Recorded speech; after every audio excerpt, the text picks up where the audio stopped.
Hello and welcome to another Sound Design Thursday. Today we are going to be rebuilding the synth sounds from the 1980s hit song, The Final Countdown. And we're going to be doing that in Arturia Pigments. But if you are currently watching right now and you can hear me, go ahead and give me a thumbs up or let me know that the audio is coming through nice and clear. All right, cool. So this is just an awesome song. And you know what? Actually, it's been resurfacing a ton. I teach a ton of piano lessons, and I've actually been working on this song with 3 separate students without anyone knowing it. So interesting little tidbit there. But let's go ahead and listen. This is made up of 2 really prominent sounds. It's got the horn sounds, and it's got the pad sound. And there's some other stuff going on at the very beginning. We'll get into it perhaps in a different video. And if you're interested, you can go ahead and let me know in the comments as well. But for the purpose of today, we're going to really be working on the horns and on the pads. So here's the horn patch.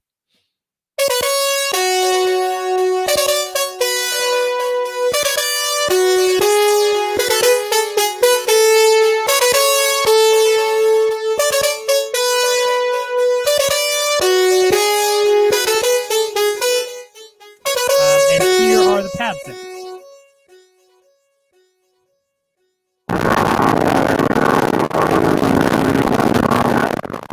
Pads are a little bit labor intensive for the live stream. That's okay. You'll hear them here in a second. So for the purposes of today, I'm actually just going to go ahead and start a brand new set because we're going to build these things from scratch. And I'm going to be working in Arturia Pigments, which is one of my favorite synthesizers of all time. And I think today you will see why that is. However, this can really be done using any synthesizer. I've got a previous video that I will link in the description below where I build synth brass using Ableton's built-in analog. And so it is doable, but I'm on a bit of a Pigments kick right now. So, we're going with it. All right. Let's go ahead and start with these pads here. So this is what you get when you first open up Pigments. I'm going to delete that piano since we don't really need it. And let me pop that on the screen for you.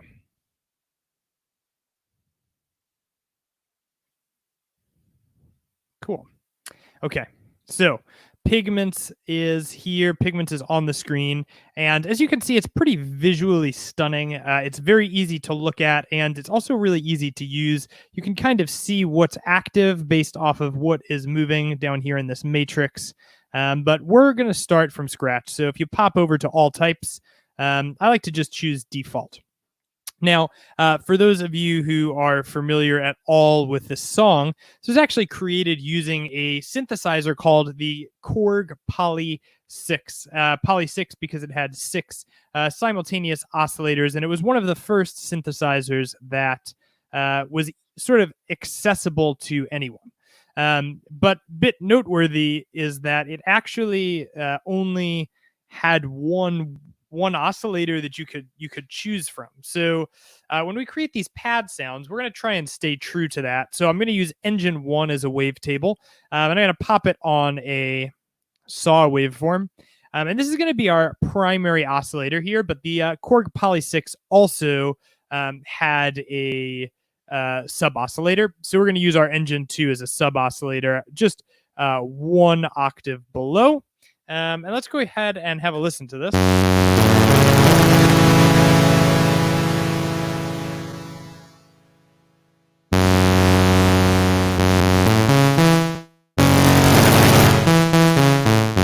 Sweet. All right, so we got a bit of a sound happening here. Now, the challenge when you are creating a pad from 2 oscillators is, well, how do I make it sound fat, right? How do I make it sound big? How do I make it sound good to listen to? And in this case, we actually are just going to use a bit of unison and some chorus. So as I turn up the unison here, you will hear that it starts to get larger.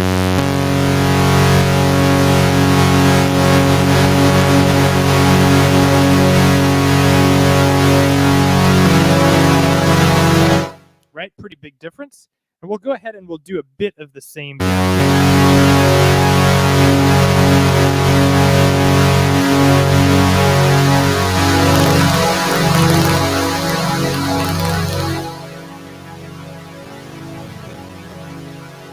All right, so what we're working with so far sounds pretty decent, right? We're kind of there.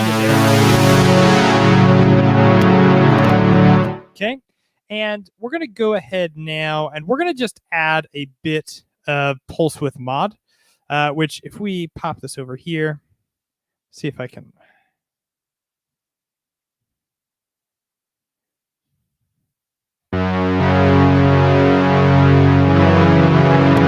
All right, so we'll pop this LFO over here on the fine tuning, still a little bit. So slow this down.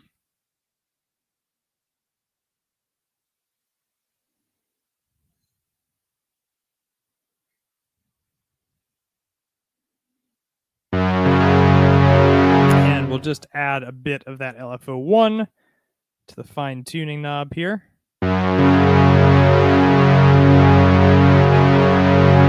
We'll do the same on this guy. Opposite direction though. A little bit goes the wrong way.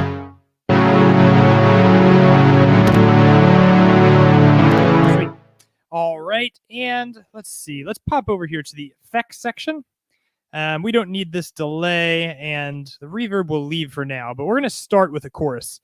Now, chorus kind of puzzled me for a long time. Here's the deal, friends.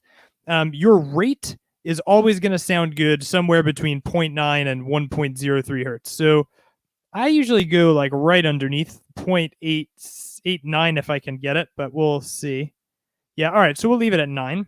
Our delay, if you want something that sounds warm, you're going to go with a long delay. So this is 20 milliseconds. If you want something that sounds a little more tinny, you can make it shorter, but we want warm in this case. And depth, you got to play with. So let's have a listen here.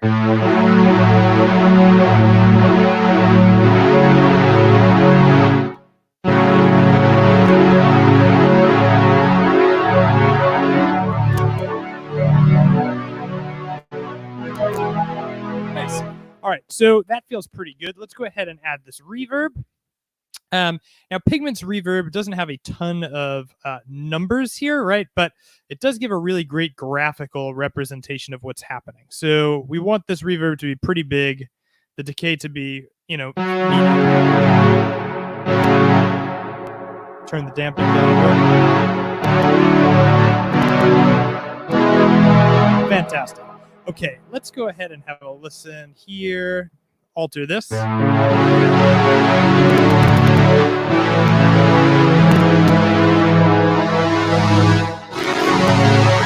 Cool. Okay, so that's our pad sound, friends. All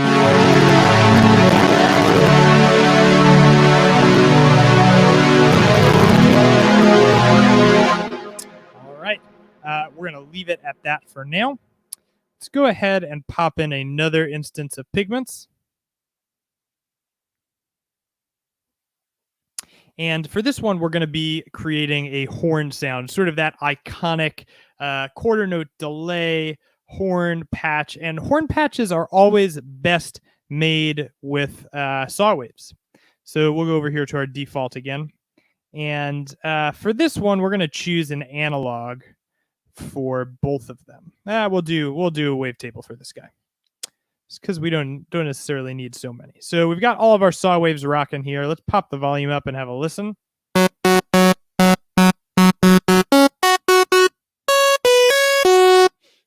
Cool, and we'll do the same over here. Pop this on. Head up to our saw.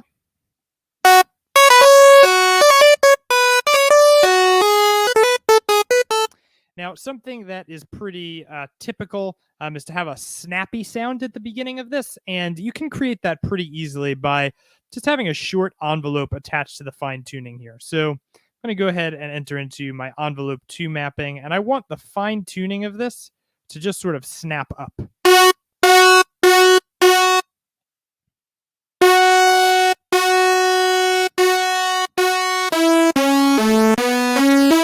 Okay, that's working for me. And we'll do the opposite on this other guy here.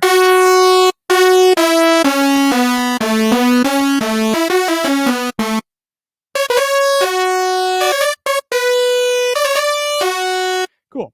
So we'll go ahead and add a bit of LFO to the fine tuning on our first one as well. And we don't need this LFO to be a particularly fast one. It can just be slowly detuning. So bring the speed down. And I'll just apply a touch of it to my fine tuning. Oops.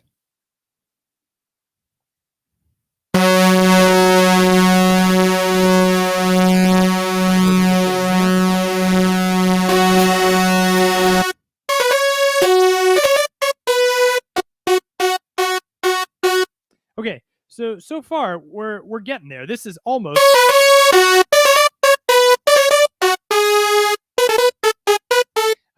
almost there, but we want to make sure that our filter helps us a little bit. So typically this is done with an envelope. However, it's really a nice thing that we have these function tools here.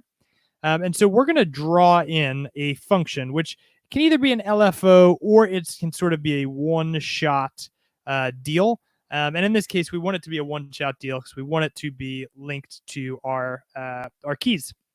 So a filter on a horn patch has to open quickly and then kind of return back to give it a little bit of punch. Now, in this case, we're actually going to use the function over here to control the entire thing.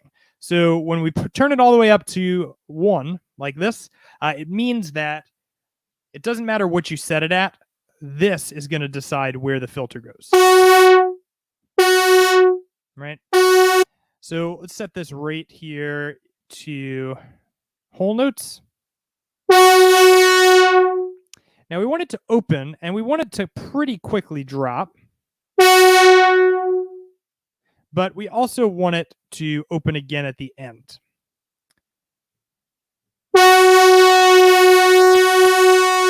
And we can use this to create a bit of a curve.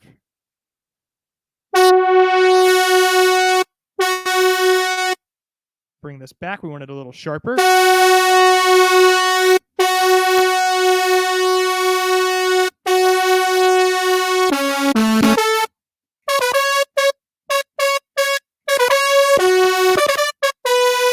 Nice.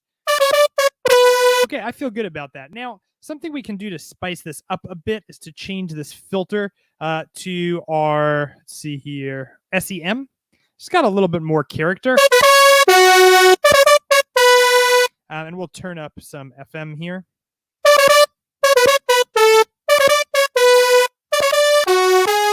And let's just make the sound a little bit more dense as well. We'll put this one also to our SEM. But we're actually going to use, in this case, a bit of a notch. And we'll also set up this so that it is controlled entirely by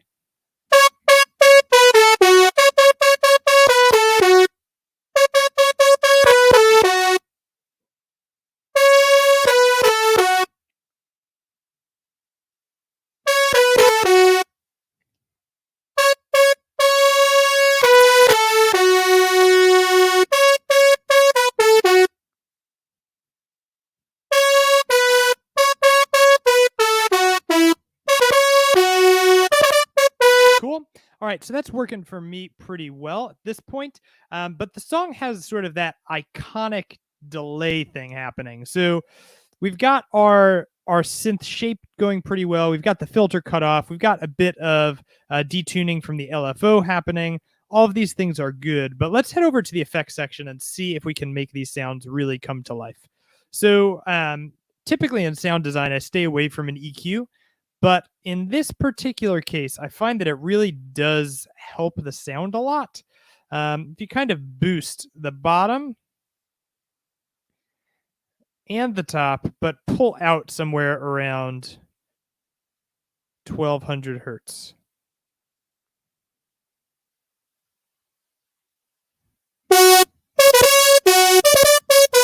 So you can kind of hear it just becomes a bit more nasally, which is just nice for the horns. Let's pop this through a compressor, just to even it out a bit.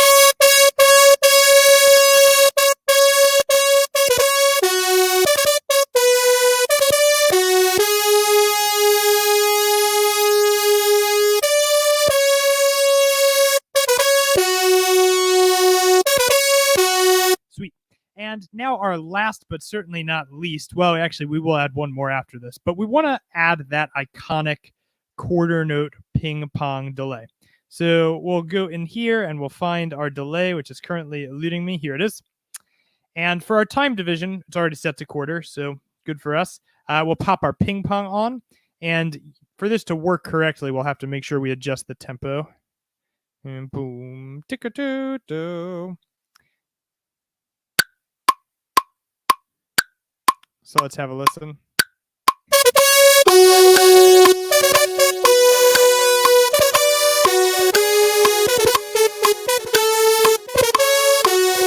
Okay, that's working for me. I like it. Not too much to add in that category, but I think it would help a bit to smooth it out with some verb. So we'll head over to B, pop on that reverb. Now, if any of this sounds unfamiliar to you, you can always head over to livekeyboardist.com/go, and you can grab a copy of my quick synth map that really explains these ideas in detail. So if that's you and you're like, yeah, I need some extra help with that, please do grab a copy. It's extremely helpful. And also, feel free to reach out to me directly. In the comments below, you can... I should try and actually click on reverb here. Let's see if I can find it. Parameter, overdrive, wave filter, rate crusher, chorus. Here it is. Brilliant. Also, if you would like to book a private session with me, there are links below as well. All right, so already a lot smoother. I think we want this to decay.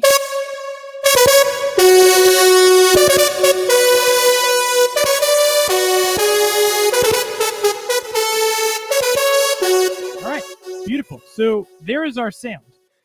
Let's see if we can pop these together. So we've got this. Oops.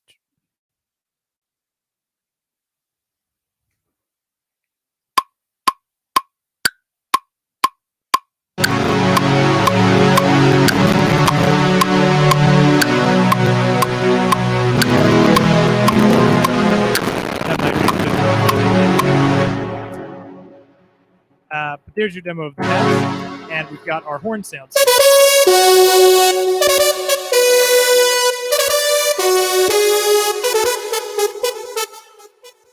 And just like that, we've got some 80s cheesy synth magic. Now, friends, if you found this video helpful, please do go ahead and click that like button, click that subscribe button. Once again, my name is Brett Pontecorvo. I'm from livekeyboardist.com, where I help keyboard players really thrive in an ever-growing, more complex computer-based musical economy. Feel free to reach out to me. All the contact information in the details below. Thank you guys so much for tuning in for another sound design. Another sound design Thursday, and I will see you next week.